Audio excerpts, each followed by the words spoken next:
नमस्कार साथियों, मैं हूं रवि। स्वागत है आपका अपना YouTube चैनल साइंस गुरु रवि में। दोस्तों, हम पढ़ रहे थे कोशिका विज्ञान। दोस्तों, कोशिका विज्ञान में आज हम पढ़ने वाले हैं गुणसूत्र। दोस्तों, गुणसूत्र से संबंधित जितने भी आपकी एग्जाम के पॉइंट ऑफ व्यू से इंपॉर्टेंट क्वेश्चन बनते हैं, आज की इस वीडियो में उन्हीं क्वेश्चनों पर डिस्कस करने वाले हैं। दोस्तों, अगर आपने हमारी ये वीडियो शुरू से लेकर के एंड तक देख ली तो दोस्तों मैं गारंटी के साथ वादा करता हूं, आपकी कोई सी भी एग्जाम हो, सभी प्रतियोगी परीक्षाओं की बात कर रहा हूं, गुणसूत्र से सिंगल क्वेश्चन भी बाहर नहीं जाएगा। क्योंकि दोस्तों सभी क्वेश्चन बहुत ही ज्यादा इंपॉर्टेंट है। हर कोई क्वेश्चन जो मैंने लिए हैं वो किसी न किसी एग्जाम में आए हुए क्वेश्चन है। दोस्तों, आज हमारी ये कोशिका विज्ञान की 9वीं क्लास है और दोस्तों आज हम स्टार्ट करने वाले हैं क्वेश्चन नंबर 41 से। तो फिर आइए देखिए दोस्तों, क्वेश्चन नंबर 41 क्या कहता है।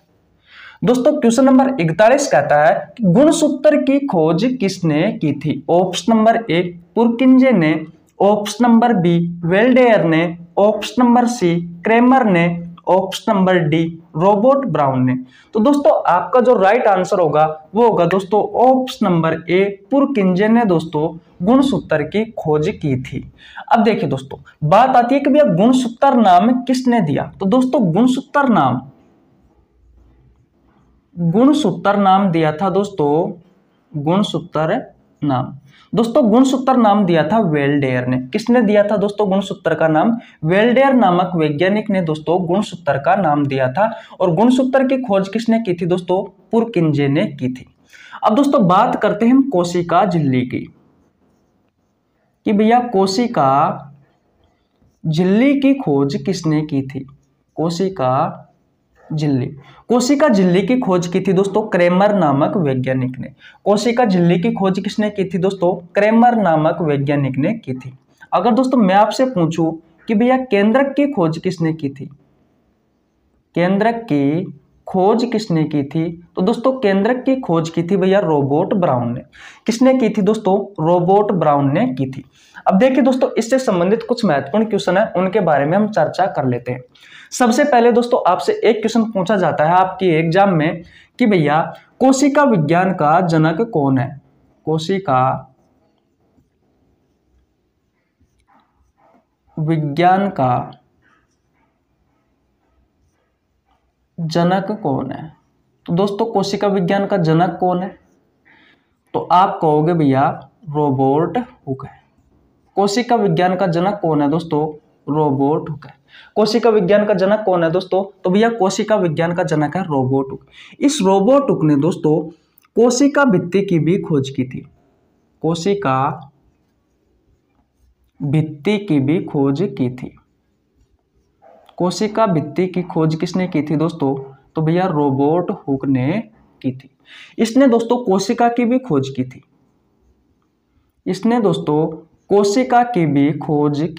कब की थी दोस्तों? तो भैया इसने की थी 1665 में। किसमें की थी दोस्तों? तो भैया कोर्क टिश्यू में की थी। इसमें की थी दोस्तों कोर्क टिश्यू में कोशिका की खोज की थी दोस्तों 1665 में। किसने? रॉबर्ट हुक ने। इसके अलावा दोस्तों और क्या क्या क्वेश्चन बनते हैं वो देखिए। अगला क्वेश्चन आपसे पूछा जा सकता है कि भैया आधुनिक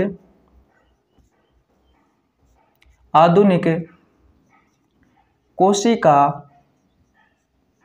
विज्ञान का जनक कौन है। आधुनिक कोशिका विज्ञान का जनक कौन है? तो दोस्तों आधुनिक कोशिका विज्ञान का जनक कौन है? तो भैया स्वानसन है। कौन है दोस्तों? स्वानसन है। इस स्वानसन की दोस्तों एक पुस्तक थी, उसका नाम था द सेल। उस पुस्तक का नाम क्या था दोस्तों? The cell. दोस्तों यहां से आपसे एक क्वेश्चन और पूछा जा सकता है कि भारतीय कोशिका विज्ञान का जनक कौन है। तो दोस्तों भारतीय कोशिका विज्ञान का जनक कौन है? तो दोस्तों भारतीय कोशिका विज्ञान का जनक है A.K. शर्मा। कौन है दोस्तों? A.K. शर्मा है। तो दोस्तों आशा करता हूं ये सभी क्वेश्चन आपको बहुत अच्छे से समझ में आ गए होंगे। दोस्तों ये सभी क्वेश्चन किसी न किसी एग्जाम में पूछे हुए क्वेश्चन है, इसलिए दोस्तों इंपॉर्टेंट लगा लेना और दोस्तों साथ ही साथ में नोट कर लेना। एक बार और रिविजन करवा देता हूं। भैया गुणसूत्र की खोज की थी पुरकिंजे नामक वैज्ञानिक ने। गुणसूत्र नाम दिया था दोस्तों वेल्डेयर ने। कोशिका झिल्ली की खोज की थी दोस्तों क्रेमर ने। केंद्रक की खोज की थी दोस्तों रॉबर्ट ब्राउन ने।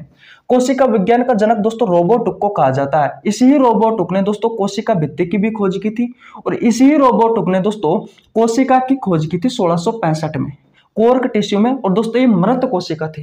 कैसी कोशिका थी दोस्तों? ये भैया मृत कोशिका थी, मृत कोशिका थी। बात क्लियर? और दोस्तों आधुनिक कोशिका विज्ञान का जनक से कहा जाता है, स्वानसन को कहा जाता है। और दोस्तों स्वानसन की पुस्तक का क्या नाम है? The cell.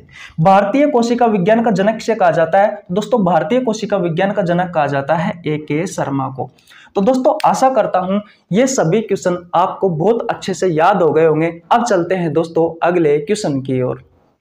दोस्तों अब बात करते हैं क्वेश्चन नंबर 42 की। आइए देखिए दोस्तों क्वेश्चन नंबर 42 क्या कहता है। क्वेश्चन नंबर 42 कहता है भैया कि गुणसूत्र बने होते हैं। ऑप्शन नंबर ए डीएनए प्लस हिस्टोन प्रोटीन के, ऑप्शन नंबर बी लाइकोप्रोटीन के, ऑप्शन नंबर सी फास्फोलिपिड के, ऑप्शन नंबर डी सेल्यूलोज के। तो भैया आपका जो राइट आंसर होगा दोस्तों वो होगा ऑप्शन नंबर ए। ऑप्शन नंबर ए दोस्तों डीएनए व हिस्टोन प्रोटीन के गुणसूत्र बने होते हैं। डीएनए व हिस्टोन प्रोटीन के दोस्तों गुणसूत्र बने होते हैं। अगर दोस्तों आपसे क्वेश्चन पूछा जाए कि भैया जो केंद्रक होता है,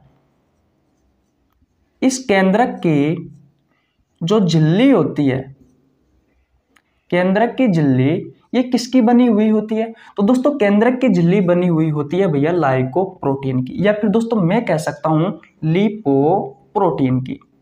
लिपोप्रोटीन की बनी हुई होती है। बात क्लियर है?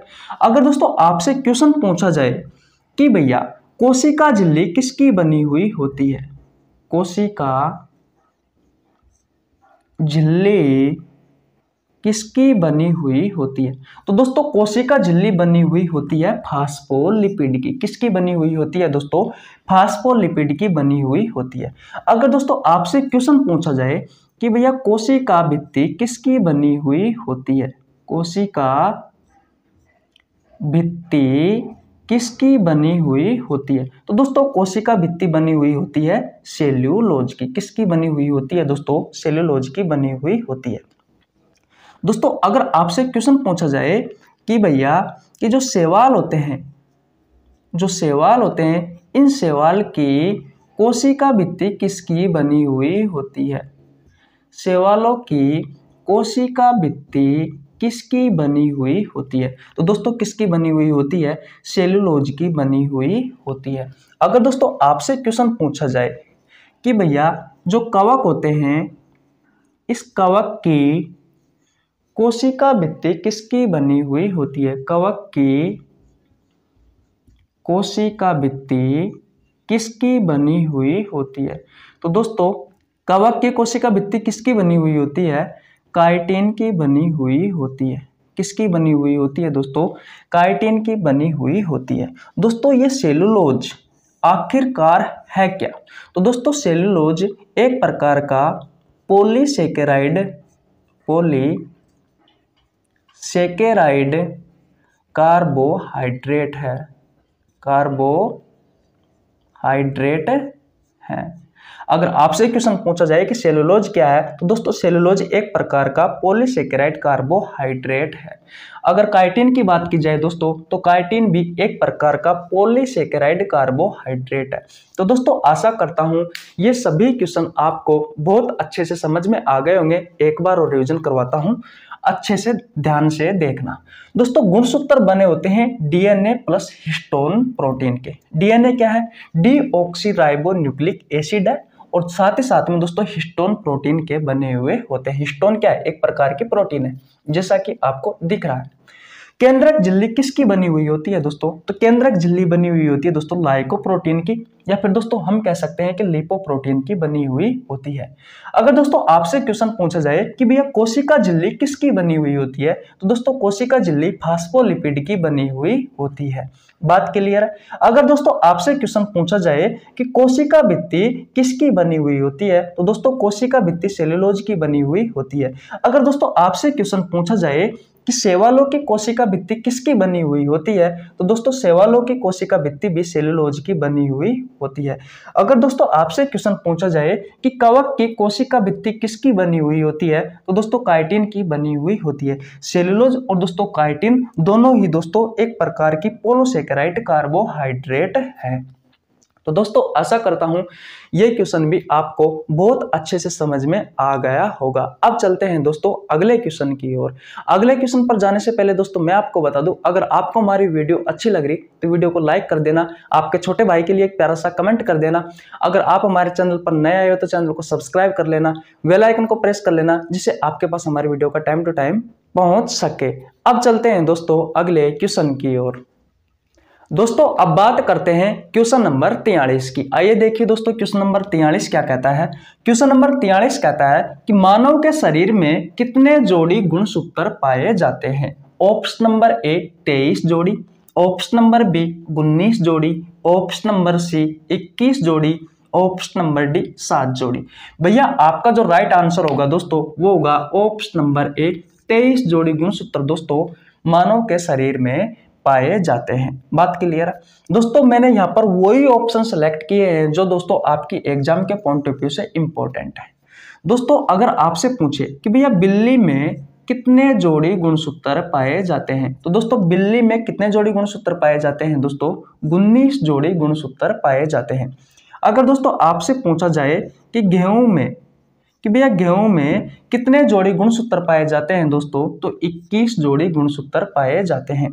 अगर आपसे क्वेश्चन पूछा जाए कि दोस्तों कि जो मटर होता है, इस मटर के पौधे में या फिर मटर में कितने जोड़ी गुणसूत्र पाए जाते हैं दोस्तों, तो भैया 7 जोड़ी गुणसूत्र पाए जाते हैं। तो दोस्तों आशा करता हूं ये सभी क्वेश्चन आपको बहुत अच्छे से समझ में आ गए होंगे। अब चलते हैं दोस्तों अगले क्वेश्चन की ओर। दोस्तों अब बात करते हैं क्वेश्चन नंबर 44 की। आइए देखिए दोस्तों क्वेश्चन नंबर 44 क्या कहता है। भैया क्वेश्चन नंबर 44 कहता है कि एक लड़का अपने पिता से विरासत में गुणसूत्र प्राप्त करता है। Option number A 22 + y, option number B 22 + x, option number C 22 + xy, option number D 23 + x। तो भैया आपका राइट आंसर होगा ऑप्शन नंबर ए 22 + x। अगर दोस्तों किसी लड़का का जन्म हुआ है तो दोस्तों कहने का मतलब क्या हुआ कि जो माता है उसकी और जो पिता है उसके बीच में दोस्तों फिजिकल कांटेक्ट हुआ होगा। तो दोस्तों पिता से तो निकला होगा शुक्राणु और माता से निकला होगा दोस्तों अंडाणु। दोनों के बीच में दोस्तों निषेचन की प्रक्रिया संपन्न हुई होगी। बात क्लियर है? निषेचन की प्रक्रिया संपन्न हुई होगी, तब जाकर के दोस्तों पहली कोशिका का निर्माण होता है, जिसे दोस्तों युग्मनज व जायगोट कहा जाता है। युग्मनज व जायगोट कहा जाता है। दोस्तों अंडाणु में कितने गुणसूत्र होते हैं, तो भैया आप कहोगे 23 गुणसूत्र होते हैं। जोड़ी नहीं दोस्तों, मैं गुणसूत्र की संख्या की बात कर रहा हूं। अंडाणु में कितने गुणसूत्र होते हैं दोस्तों, तो 23 गुणसूत्र होते हैं। शुक्राणु में भी दोस्तों कितने गुणसूत्र होते हैं, भैया 23 गुणसूत्र होते हैं। और युग्मनज में जायगोट होता है, इसमें दोस्तों 46 गुणसूत्र होते हैं। क्वेश्चन इंपॉर्टेंट है, अंडाणु में कितने गुणसूत्र होते हैं, 23 गुणसूत्र होते हैं। शुक्राणु में कितने गुणसूत्र होते हैं, 23 गुणसूत्र होते हैं। अंडाणु में कौन कौन से गुणसूत्र होते हैं, 22 + x गुणसूत्र दोस्तों अंडाणु में उपस्थित होता है। शुक्राणु में दोस्तों कौन सा गुणसूत्र उपस्थित होता है, तो दोस्तों शुक्राणु में उपस्थित होते हैं 22 + y। जब दोस्तों 22 + y और दोस्तों 22 + x आपस में मिलते हैं, तब जाकर के दोस्तों युग्मनज में जायगोट होता है, जिसमें दोस्तों 46 गुणसूत्र होते हैं। ये होते हैं दोस्तों 44 प्लस में x और y। और दोस्तों ये गुणसूत्र किसका है, ये गुणसूत्र है दोस्तों लड़का का। तो दोस्तों आपसे क्वेश्चन क्या पूछा है, आपसे क्वेश्चन पूछा है कि एक लड़का अपने पिता से विरासत में गुणसूत्र प्राप्त करता है, यानी कि पिता के द्वारा क्या दिया गया था, शुक्राणु, और शुक्राणु में दोस्तों कौन सा गुणसूत्र होता है 22 प्लस वाई, 22 प्लस वाई गुणसूत्र अर्थात दोस्तों 23 गुणसूत्र होते हैं। तो हम कह सकते हैं दोस्तों कि भैया 22 प्लस वाई उसके पिता द्वारा विरासत में लड़के को यह गुणसूत्र दिया गया था, और माता के द्वारा दोस्तों कौन सा गुणसूत्र दिया गया था 22 प्लस एक्स। तो भैया माता के लिए तो ये हो जाएगा 22 प्लस एक्स, और पिता के लिए दोस्तों ये हो जाएगा। तो दोस्तों आशा करता हूं आपको ये क्वेश्चन बहुत अच्छे से समझ में आ गया होगा। अब चलते हैं दोस्तों अगले क्वेश्चन की ओर। दोस्तों अब बात करते हैं क्वेश्चन नंबर 45 की। आइए देखिए दोस्तों क्वेश्चन नंबर 45 क्या कहता है।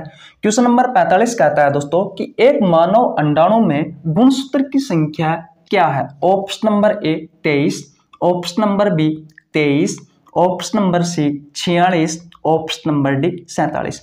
तो भैया आपका जो राइट आंसर होगा दोस्तों वो होगा ऑप्शन नंबर ए 23। दोस्तों ये ऑप्शन चेंज कर दीजिए, यहाँ पर चॉइस कर दीजिए। बात क्लियर है। तो दोस्तों आपका राइट आंसर क्या होगा दोस्तों ऑप्शन नंबर ए 23। दोस्तों अभी मैंने पिछले क्वेश्चन में बताया था कि जो अंडाणु होता है, इस अंडाणु में दोस्तों कितने गुणसूत्र होते हैं 23 गुणसूत्र होते हैं। और दोस्तों जो शुक्राणु होता है उस शुक्राणु में भी दोस्तों कितने गुणसूत्र होते हैं, तो दोस्तों शुक्राणु में भी 23 गुणसूत्र होते हैं। अगर आपसे क्वेश्चन पूछा जाए कि भैया कौन कौन से गुणसूत्र होते हैं, तो दोस्तों आपको ध्यान रखना है 22 प्लस वाई तो होते हैं अंडाणु में, और दोस्तों 22 प्लस एक्स गुणसूत्र होता है दोस्तों शुक्राणु में। जब दोस्तों ये आपस में जुड़ जाते हैं तो भैया बनते हैं 44 प्लस में एक्स और वाई। बात क्लियर है। या फिर दोस्तों मैं लिख सकता हूं इसको 22 जोड़ी प्लस में एक्स और वाई। तो दोस्तों ये तो हो गया लड़का, तब जाकर दोस्तों क्या बनता है लड़का बनता है। तो दोस्तों आपसे क्वेश्चन ये पूछा है कि भैया अंडाणु में कितने गुणसूत्र होते हैं, तो भैया 23 गुणसूत्र होते हैं। और शुक्राणु में भी दोस्तों कितने गुणसूत्र होते हैं, तो दोस्तों 23 गुणसूत्र होते हैं। दोस्तों एक बार और बता देता हूं, अंडाणु में जो गुणसूत्र होते हैं दोस्तों वो होते हैं 22 प्लस वाई, और दोस्तों जो शुक्राणु होते हैं इस शुक्राणु में जो गुणसूत्र होता है दोस्तों वो होता है 22 प्लस एक्स। बात क्लियर है। तो दोस्तों आशा करता हूं आपको ये क्वेश्चन बहुत अच्छे से समझ में आ गया होगा। अब चलते हैं अगले क्वेश्चन की ओर। दोस्तों अब बात करते हैं क्वेश्चन नंबर 46 की। आइए देखिए दोस्तों क्वेश्चन नंबर 46 क्या कहता है। दोस्तों क्वेश्चन नंबर 46 कहता है किन्नर, जिसे दोस्तों साइंस की भाषा में कहा जाता है क्लिनफेल्टर सिंड्रोम, में गुणसूत्र की संख्या होती है। ऑप्शन नंबर ए 23 जोड़ी, option number B 46, option number C 47, option number D 22 जोड़ी। तो भैया आपका जो राइट आंसर होगा दोस्तों वो होगा ऑप्शन नंबर सी 47। देखिए दोस्तों जो नॉर्मल लड़का होता है, इस नॉर्मल लड़के में दोस्तों जो गुणसूत्र होते हैं वो होते हैं दोस्तों 22 जोड़ी प्लस में एक्स और वाई। बात क्लियर है। अगर दोस्तों मैं लड़की की बात करूं तो नॉर्मल लड़की में जो गुणसूत्र होते हैं दोस्तों वो होते हैं 22 जोड़ी प्लस में एक्स एक्स। यहां तक बात क्लियर है। मैं दोस्तों इसे ऐसे भी लिख सकता हूं कि 44 प्लस में एक्स और वाई, और 44 प्लस में एक्स और एक्स। बात क्लियर है। दोस्तों अगर नॉर्मल लड़के में एक गुणसूत्र आकर के ऐड हो जाता है एक्स, तो दोस्तों इस नॉर्मल लड़के में इस एक्स गुणसूत्र की वजह से लड़की वाले लक्षण आ जाते हैं। लड़की वाले लक्षण आ जाते हैं इस एक्स गुणसूत्र की वजह से, जिससे दोस्तों वो नॉर्मल जो लड़का होता है वो दोस्तों किन्नर कहा जाता है। उस नॉर्मल लड़के को क्या कहा जाता है दोस्तों किन्नर कहा जाता है। तो दोस्तों इसमें जो गुणसूत्र की संख्या होती है दोस्तों वो कितनी होती है, वो दोस्तों 47 होती है। देख लीजिए 44, 45, 46 और एक 47। तो दोस्तों टोटल कितने गुणसूत्र हो गए इसमें, टोटल दोस्तों इसमें 47 गुणसूत्र हो गए। तो दोस्तों आशा करता हूं ये क्वेश्चन भी आपको बहुत अच्छे से समझ में आ गया होगा। अब चलते हैं दोस्तों अगले क्वेश्चन की ओर।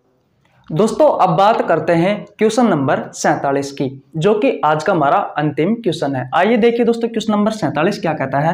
क्वेश्चन नंबर 47 कहता है कि लिंग निर्धारक गुणसूत्र है। Option number A autosomes, option number B allosomes, option number C दोनों, ऑप्शन नंबर डी कोई नहीं। तो भैया आपका जो राइट आंसर होगा दोस्तों वो होगा ऑप्शन नंबर बी एलोसोम्स। दोस्तों जो मनुष्य होता है, इस मनुष्य में दोस्तों कितने गुणसूत्र होते हैं, दोस्तों आप कहोगे कि कि भैया 23 जोड़ी गुणसूत्र होते हैं। अगर मैं नंबर में बात करूं दोस्तों तो दोस्तों 46 गुणसूत्र होते हैं। बात क्लियर है दोस्तों। जो क्रोमोसोम्स होते हैं अर्थात दोस्तों जो गुणसूत्र होते हैं, इन गुणसूत्र को दोस्तों दो भागों में डिवाइड किया हुआ है। दो भागों में डिवाइड किया हुआ है। एक भाग है दोस्तों ऑटोसोम्स और एक भाग है दोस्तों एलोसोम्स। एलोसोम्स दोस्तों जो ऑटोसोम्स जो गुणसूत्र होते हैं दोस्तों, ये दोस्तों लड़के व लड़की में समान होते हैं। लड़के व लड़की में समान होते हैं। ये दोस्तों 22 जोड़ी होते हैं। कितने होते हैं दोस्तों? ये 22 जोड़ी होते हैं। एलोसोम की बात करें दोस्तों तो ये गुणसूत्र लड़के व लड़की में अलग अलग होते हैं। अलग अलग दिख तो रहा है ना आपको? हाँ, लड़के व लड़की में अलग अलग होते हैं और दोस्तों इनकी संख्या होती है X और Y, अर्थात मैं कह सकता हूं एक जोड़ी या फिर दोस्तों दो। तो दोस्तों आपसे क्वेश्चन पूछा है कि भैया लिंग निर्धारक गुणसूत्र कौन है? तो दोस्तों एलोसोम्स है X और Y, और इसी X और Y की वजह से निर्भर होता है दोस्तों कि भैया लड़का होगा या लड़की होगी। इस कारण दोस्तों इन गुणसूत्रों को लिंग निर्धारक गुणसूत्र भी कहा जाता है। तो दोस्तों आशा करता हूं आपको ये क्वेश्चन भी बहुत अच्छे से समझ में आ गया होगा। तो दोस्तों आज यहीं तक रखते हैं। आशा करता हूं दोस्तों अगर गुणसूत्र से कोई भी क्वेश्चन आता है आपके एग्जाम में तो मेरे पढ़ाए हुए सभी क्वेश्चनों में से कोई ना कोई दोस्तों आपको जरूर मिलेगा। तो दोस्तों अगर आपको हमारी वीडियो अच्छी लगी तो वीडियो को लाइक कर देना, आपके छोटे भाई के लिए एक प्यारा सा कमेंट कर देना। अगर दोस्तों आप हमारे चैनल पर नए आए हो तो चैनल को सब्सक्राइब कर लेना, बेल आइकन को प्रेस कर लेना, जिससे आपके पास हमारे वीडियो का टाइम टू टाइम नोटिफिकेशन पहुंच सके। मिलते हैं किसी नेक्स्ट वीडियो में, तब तक के लिए जय हिंद जय भारत, बाय बाय।